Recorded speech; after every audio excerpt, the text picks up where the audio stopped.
Chance, good morning. Hey, Brian, how you doing? Man, I don't know how I'm doing. And every single day we get closer to resolving who's going to be the next mayor, who's going to be the next on the city council of Memphis, and what does that hold, from at least a political standpoint for the future of our city. It's starting to stress me out a little bit. I thought you were going to come back relaxed and refreshed from your big bike run last weekend. Okay, a bike race is not relaxing. It's exhausting, okay? And it broke me in all kinds of good ways. All right. Well, while you were doing that, people were headed to the polls. Early voting started. It has. It's well underway now. All right. So how many people have voted? What's turnout? I got a lot of questions for you, Brian. Well, you want to talk about the math a little bit? Let's talk about the math. Okay. So I do want to do a little comparison because there's been a lot of rhetoric on the street of how many people are going to go vote, which really means how many votes does a person need to get to win the mayor seat. Right? That's right. And there have been a lot of estimates that the first to 30,000 votes, the first to 27,000 votes. What does that mean, though? Because it's always about percentages, right? Mm-hmm.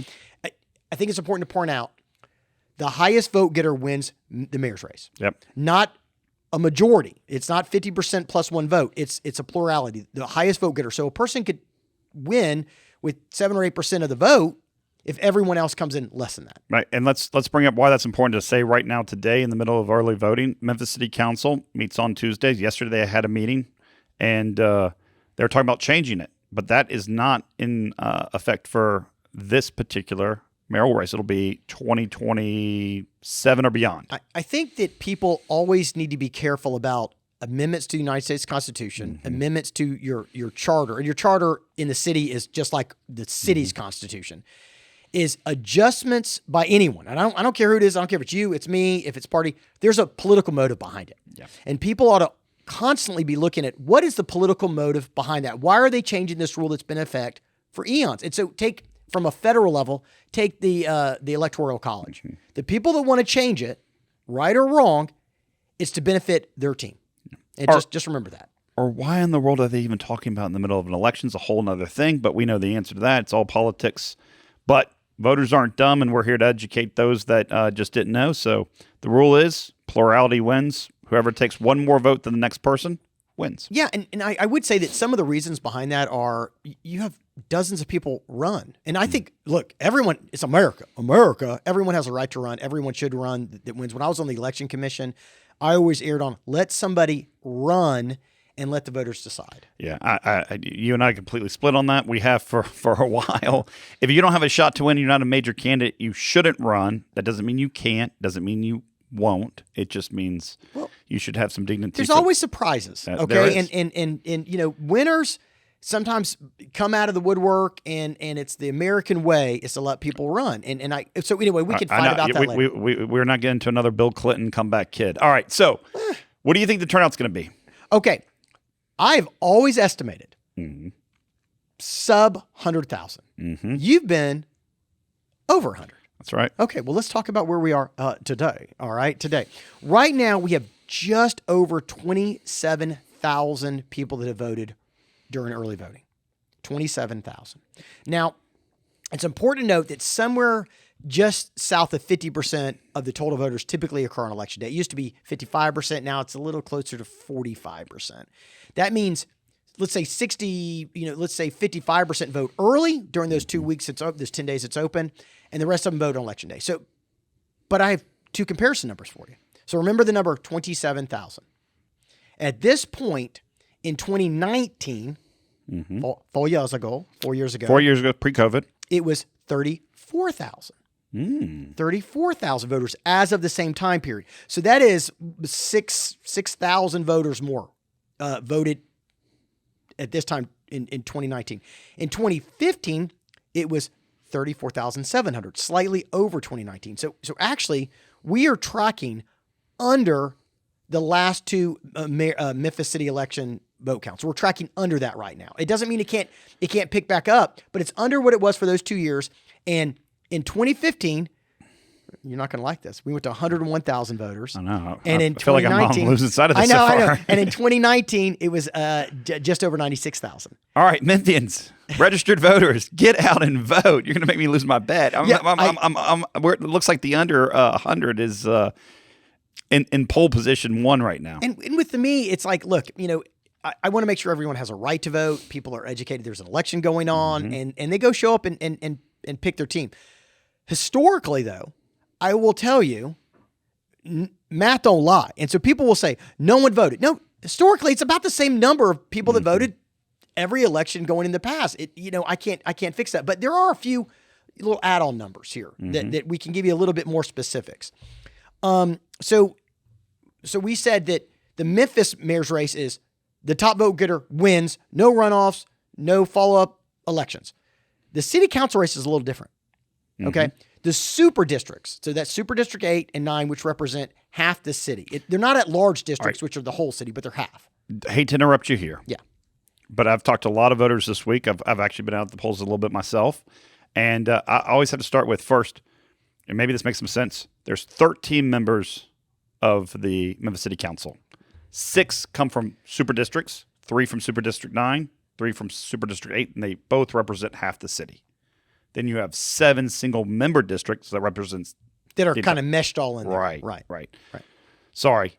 No, it's good. And if you're going to the polls, you're going to vote for one mayoral candidate, just one. All right. And you're going to vote for 4 council seats, 3 in your super district, whichever part of the city you live in, and 1 of your single member district. So you're going to vote for 4. And people get, even super voters, even people that vote all the time, get a little confused. And it's weird.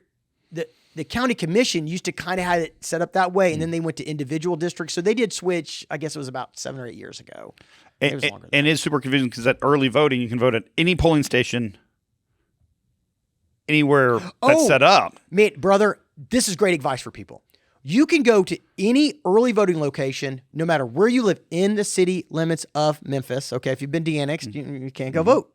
Is you can vote at any early voting location. So if you're driving by and you can go vote, and we'll post up these early voting locations. You go to any one of them, but on election day, you have to go to your exact location, your exact precinct, and you check the mail because it might have moved. Sometimes it moves from a church to a school right down the street. Still kind of, the election commission tries to keep them in the same general area, but it might move, and you got to go to the exact same one. And you can actually go to shelbyvote.org and look up your polling location. Put in your address and get your location. But for a lot of people that are choosing that option, now they're choosing where they work during lunch, or they're choosing their way on the ride home. So they're not in their super district, and they're like, oh, is that a problem? Not a problem. Not a problem at all. Not a problem. Vote.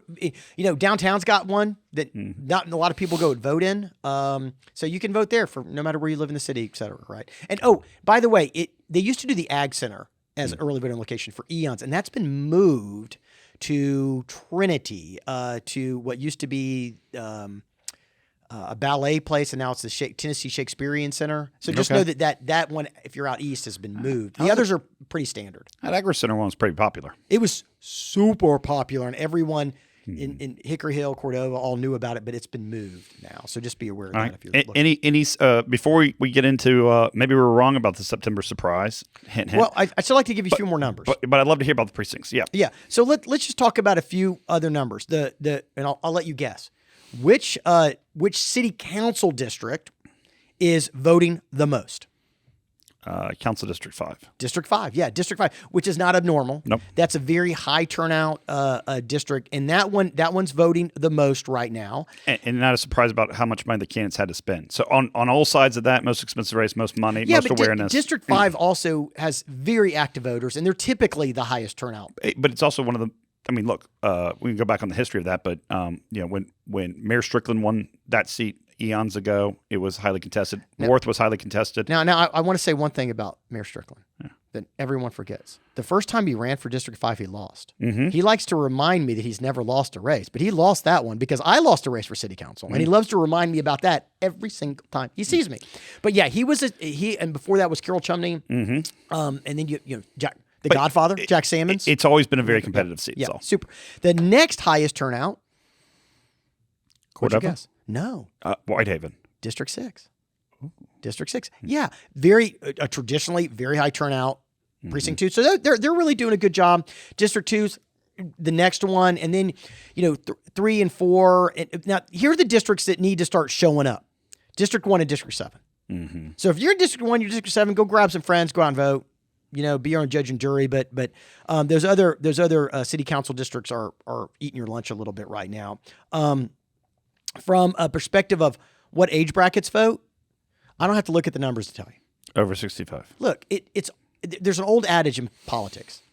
If you're in your 20s, you're 20% likely to vote. You're in your 30s, 30%, 40s, 40%, 50s, 50%, and so on. And it's really weird how since the advent of the Roman democracy that they voted, these numbers were just the way it was. Young people going to college and busy, and I'm sure my daughter's 18 now. And I haven't even thought about her voting. Well, I took my daughter to the polls to help me hold up some signs and do some legwork. And she asked me 100 questions. For those that don't know, she's 10 years old. She was super excited about it. And then after about 5 minutes, she wanted to go get on the playground. Yeah, that's right. And I would say one thing that's interesting is we do have a little bit of a push right now of between 30s to 50-year-olds. It's abnormally high in that group. That's great. And a lot of it's the moms. Ooh. Yep. And so a lot of it's the moms right now. And so, you guys can take that for what you will, but I would say that early voting goes on through Saturday. And so get out there and vote, and hopefully this podcast will be posted before then. Yeah. All right, so that's the rhetoric, the math. I still think it's going to be under 100. I make no judgment on that. I'm always happy to see more people vote than less. I like people to have their say. But just to clarify, single-member districts, now the super districts, there's no runoff for them. They do it just like the mayor's race. The highest vote getter wins. But your single-member districts, so 1 through 7, if no one gets over 50% of the vote plus 1 vote, they will have a runoff, which will occur 6 weeks later with the 2 highest vote getters. So the 2 highest vote getters will go forward, and then people need to go back and vote. And that turnout is historically nothing. Zero. It's really low. And so don't lose. Keep fighting for your candidates and help them make the runoff. And District 2 is getting more competitive every day. I think District 7, there's going to be some runoffs, I think. Yep. And so keep track of that. So anyway, does that answer your question about the math so far? It does. By the way, and the reason I told the story about my daughter, I want to come back to it because she asked me a gazillion questions, and I'm the one that likes to have some answers. I don't like to get stumped by my 10-year-old. She stumped me. She's done that to me too, so I get it. Ready for this? Here's a question she asked. Daddy, why do they call it a poll? Why do they call it a poll? Why do you have poll workers? Why are you going to the polls? Why? Where did the word polls come from? Poll. It's Greek, right?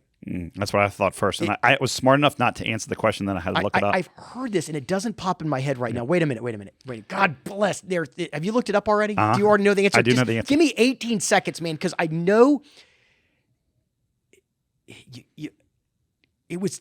it's not because you put the ribbons on a pole or something like that, but it's something very innocuous. What is it? Just give us the answer. Comes from 13th century Germanic tribes. Poles meant head. And so it translated. So it was just the number of heads. They were counting heads. And it got translated into poles. And so, it's literally like a head tax was a poll tax, et cetera. So it's literally the polls is just counting bodies, counting heads. It's so funny. I love to. It's like ingrained, and I had no idea. And just the sweetest innocent question from Dad, why do they call it polls? Yeah, is there a poll anywhere? It's like, here's an ice cream cone. Go play. Leave me alone, kid. Leave me alone. So since beginning of time, we've had different way of just counting people, right? Census, whatever. But if you wanted to know why you go to the polls, think the Germans in the 13th century. Well, and so much of it also goes back to like how we get taxed, and you'll see like buildings with no windows on the front. Just because, hundreds of years ago, they would tax based on the number of windows or the square footage or the number of feet on the front street, so the buildings would be really skinny and tall. There's always so many interesting things if you look back in history. But lots of ways to celebrate. One of the best ways you can do your civic duty is to go vote. All right, September surprise. We talked about stadiums on our last podcast. Then, all of a sudden, late breaking news. We got this TIFF. It's been the front page story. It's a crime story. It's a sensational story. The sheriff, D.A. Mulroy, this guy out of Nashville who's a prosecuting attorney, the DA out of Davidson County. Okay, give us the 30-second summary of what occurred in the paper so that people don't have to go back and read all the articles. All right. As I understand, well, why don't you do it? No. You've been neck deep in this, and I have some questions for you on it. All right. there's a very disturbing case of where a person died in the Shelby County jail system. This past a week and a half, a independent prosecutor who is the Davidson County District Attorney, Glenn Funk, has charged 9 Shelby County jailers, 2 of them with murder charges. And Sheriff Bonner came out and said, hey, this is completely politically motivated. The video of this incident should never have been released, and it's a political hit job. And those are the allegations. Now, underlying all this is the only person in the state district attorney's office that is probably more liberal than Steve Mulroy is Glenn Funk. And so the question was, and has been, is this politically motivated? How did this guy get the case? Does it matter? So are you asking me? The charges could be completely valid, by the way. Right. But it's right in the middle of an election. What in the world to think of it? Right. I'm going to do. Of course, it's politically motivated. Okay, don't be naive. All right. And so it doesn't mean, like you said, it doesn't mean the charges aren't valid. It doesn't mean that there's not prosecutorial correction on going after these jailers. Maybe they should be prosecuted. Maybe they should be convicted of murder. Maybe they shouldn't.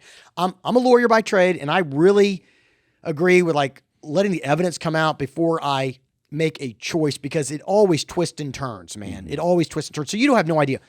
But it comes out a week before 70% of the people vote for Memphis mayor. Of course, the timing, at minimum, the timing is politically motivated. And I want to give you a little bit of information on Glenn, all right, the DA that's been assigned to, which makes me know even more that, of course, it's politically motivated.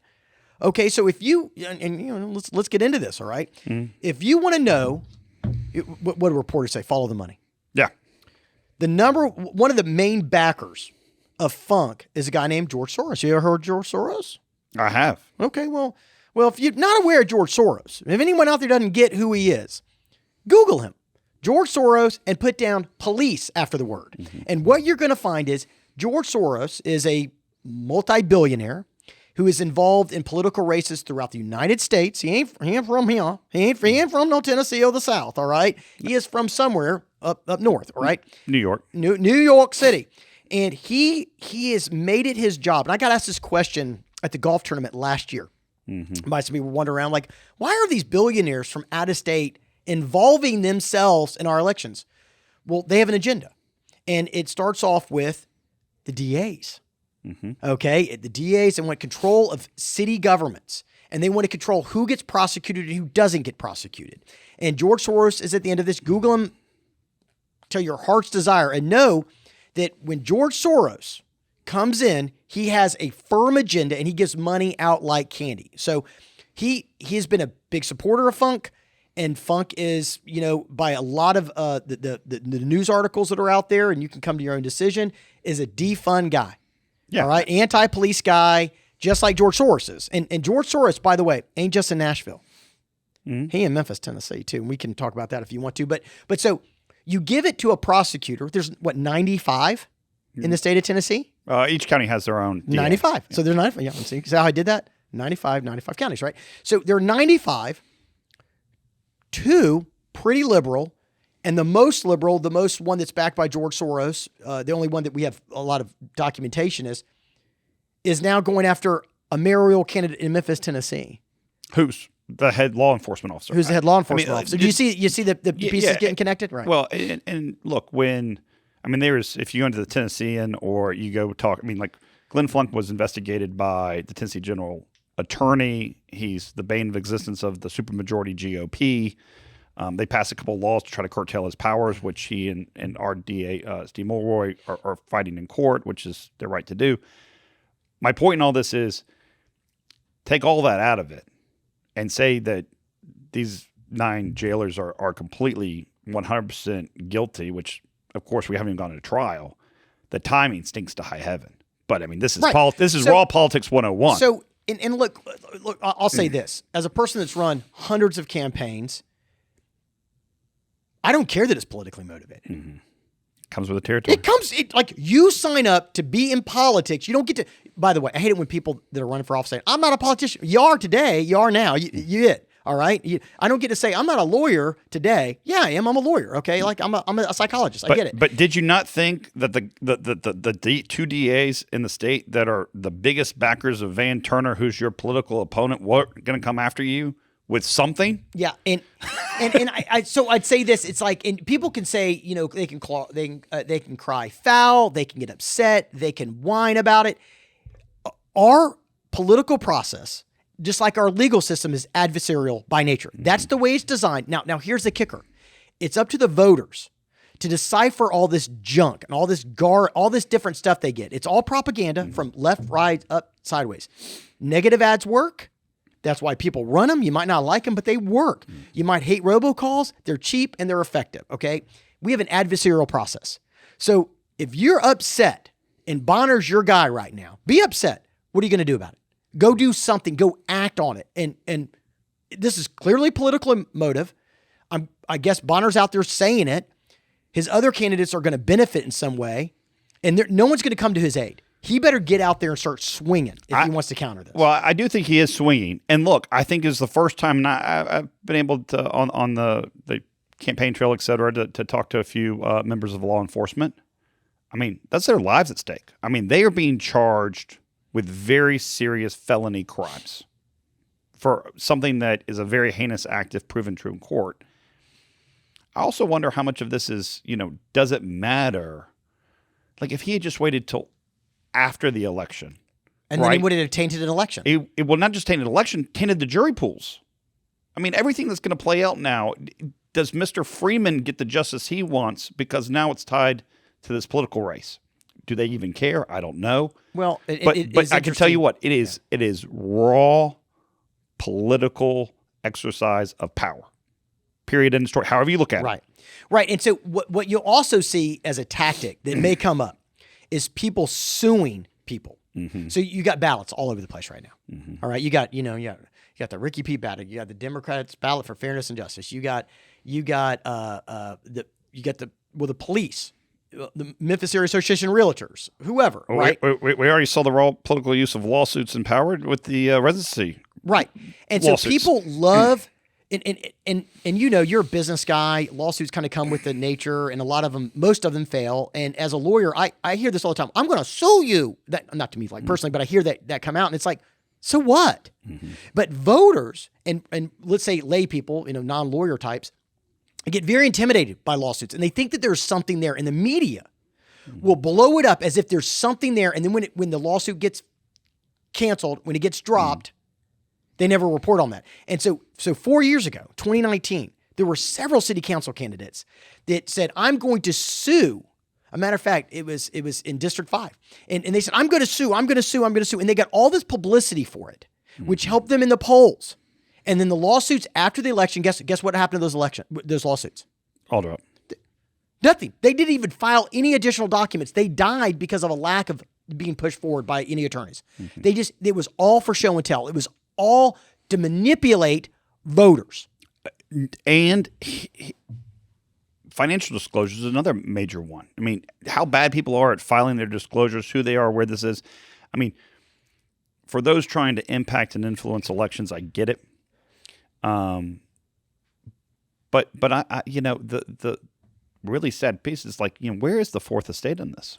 Maybe the name, we still haven't come down for a solid name on this podcast, but maybe we are the fourth estate because ultimately we're not telling people what to do, but we're telling them that you're being manipulated. Welcome to America. Mm-hmm. It's an adversarial process. People are going to get into it, and you got to go do a lot of homework to scrub through the garbage out there, through all the data, And so the Greater 901, mm-hmm.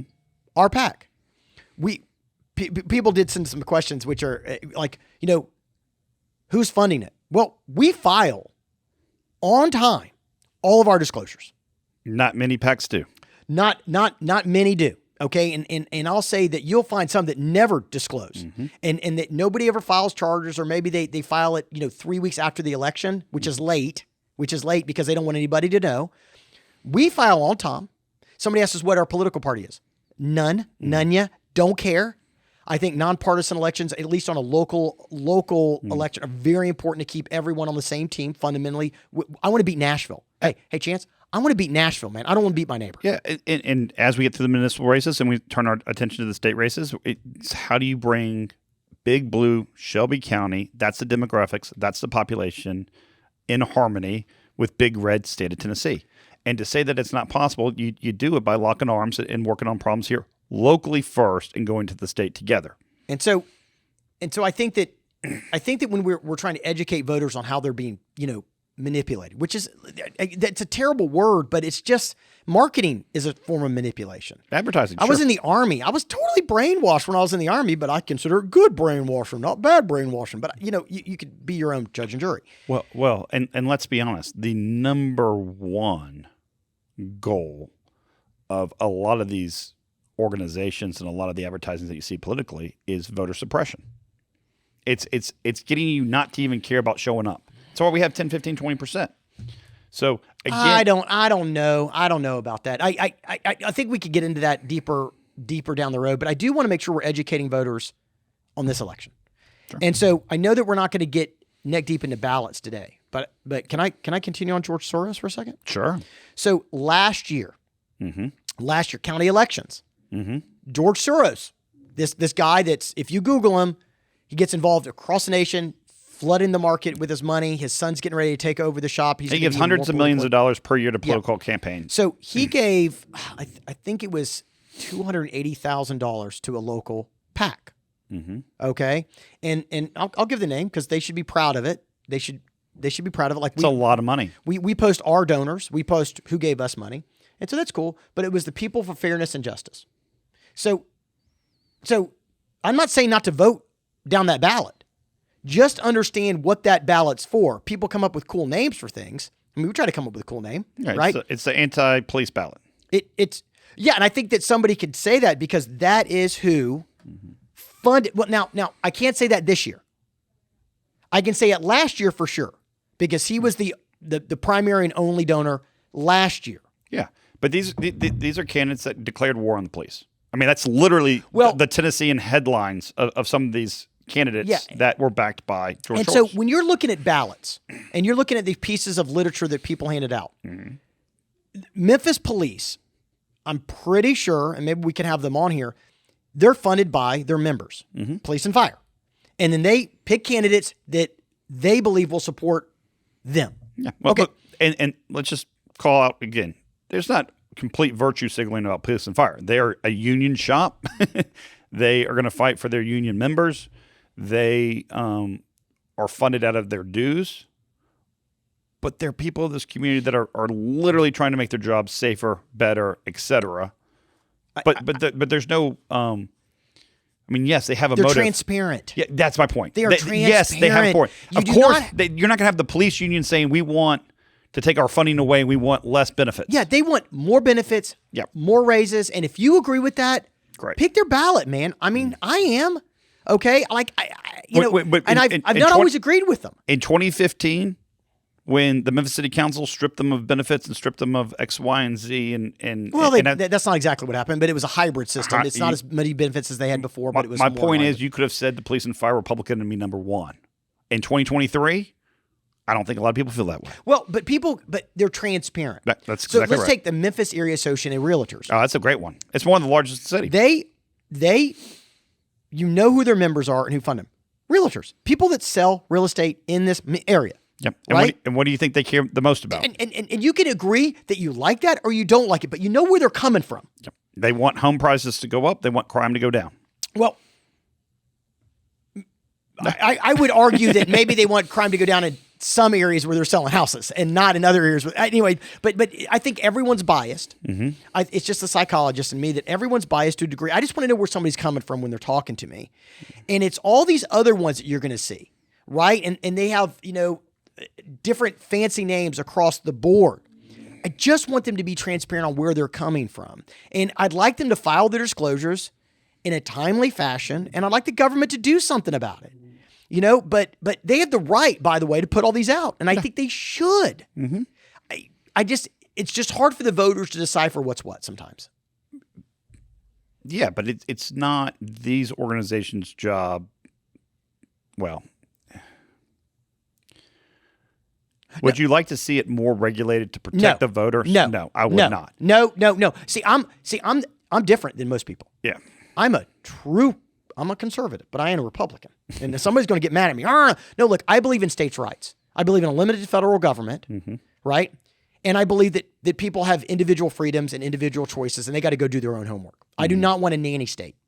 That's just where I come from, right? Locally, though, local elections are totally different, right? Because the local government should be doing more for us. And so, to protect us and to keep us safe and economically. It's an interesting question. I don't know exactly where I feel on that. At one point, you want to have the freedom to make your own choices by taking in all the information.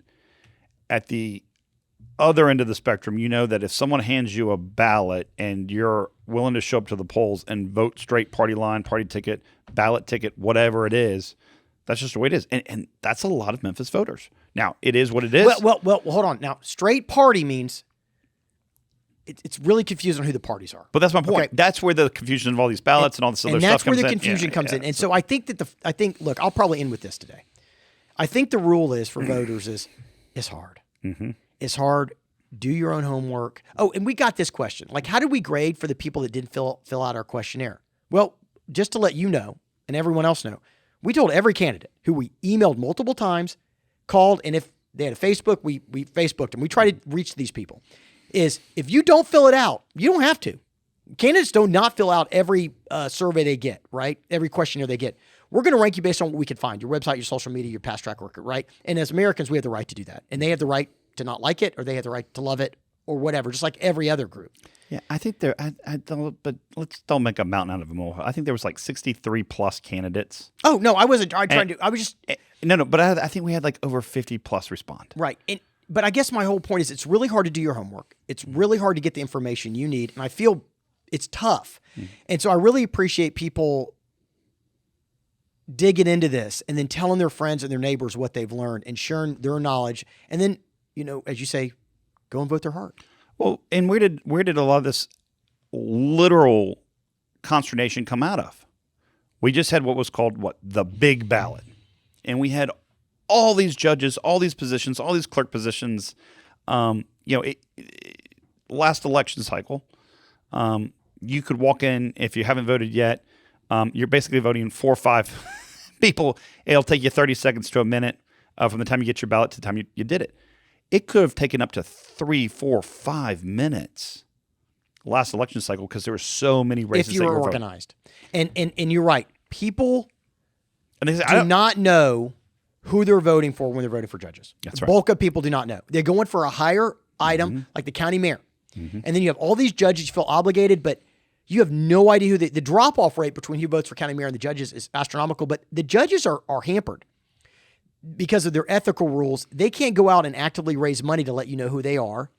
And other than the Memphis bar, and I don't even know if they're unbiased because they're trying to get their judges their favoritism. I don't know how you do it, but I challenge us to not let that go unchecked next time. We're not, but that's my point. Is there was such angst, and now all of a sudden we have all this issues with our criminal justice system, whether that's from arrest, apprehension, bail, through trial, just the whole system.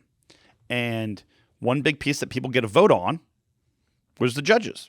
And they said, oh my gosh, I didn't know who I was voting for. And they didn't know how to affect their lives. Nope. And now you're seeing it. And now you're seeing it. Yeah. And that's a huge change. So one of the reasons why we did the scorecard, just straight up, is to give people information in exact categories. Now, not every category. You may not care about those categories. And then you got to go do your own homework because I can't do it all for you. I'm tired. But we may get back to the Shelby County Commission and say, hey, where were you on judicial commissioner votes? Right. So I guess I'm going to challenge everybody to 2 things. One, keep doing your research. Please share this if you got any help out of today's podcast. Share it with other people. Go do your homework. Vote. Tell your neighbors what you've learned. Learn from them. Go vote your heart. And then I'm going to make one plug. We're going to need donations to continue to grade our elected officials on all sides and to keep them held accountable in the future. And we'll get to that at this election. We got to worry about what's in front of us first. You want to give me a mayoral prediction? Nope. I'm not. I'll tell you what. It's going to be Paul Young, unless. And it's still, by the way, according to our most recent numbers, it's the undecideds are waiting. They have not voted, which, by the way, may get us over 100,000. Okay, I think the reason why our numbers are a little lower than 2015 and 2019 is I think there's a lot of voters, Chance, still undecided, that are really trying to do their homework and they're really trying to figure it out right now. And so I think it'll pop back up, and I think we probably will get slightly over 100. I'll have to eat crow. I'll owe you a steak. Is Wendy's hamburger. I don't mind buying you Wendy's hamburger. I'm sure you love them, right? I do. Okay. So I think those undecideds are still going to make the call sign. So I still think right now it's a race between Bonner and Paul Young. Now, there's still some very sophisticated pundits that say Harrington is the only one with a stable base, but I don't think it's big enough. I think that at 100,000 you need 27,000 to 30,000 votes, and I think he is stuck at 18 to 22 tops, and that just doesn't get it there. Now, I still think that Bonner, if he once again, we're not running any of their campaigns. Paul should keep doing what he's doing, and if Sheriff Bonner keeps doing what he's doing, he loses. If he does something dramatically different in the next week and talks about a political witch hunt or whatever, and he just really gets aggressive and shows people his salt, I think he could catapult. And right now, it's still time for the undecideds to pick. What do you think? I think I know better than not to answer that question. Oh, you stuck me. I'm going to edit all this out, brother. It's I'll lawyer up and say it depends, right? It depends. It's still the two of those races, unless they both implode on each other and then Harrington actually slips through. All right. I mean, he is the king. There it is. All right. Thanks everybody for watching. And any last words, boss? No. All right. Go vote. Hey, go vote. Thanks everybody. Bye.